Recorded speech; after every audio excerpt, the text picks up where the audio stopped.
అందరికీ నమస్కారం. నేను మీ Rajeshwari. Welcome to my channel. ఈరోజు మన టాపిక్ అక్షరంలోని తలకట్టును తొలగించి వృత్తుగా నాయనివి. గ ఘ, చ ఛ, జ ట ఠ, డ ధ, ద ధ, ప ఫ, భ, షే ష, స, హ, అల, అక్ష. రెండవది అక్షరంలోని ఆకారమును పూర్తి రూపభేదముగా ఒత్తులుగా రాయనిది. క, త, న, మ, య, ర, ల, వ.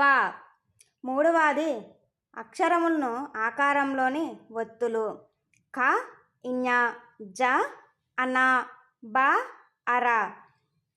వీటిని ఉపయోగించి అక్షరములు రాయడం జరుగుతుంది. ఈ ఇన్ఫర్మేషన్ మీకు వర్త్ అనిపిస్తే like, share, subscribe. Thank you all.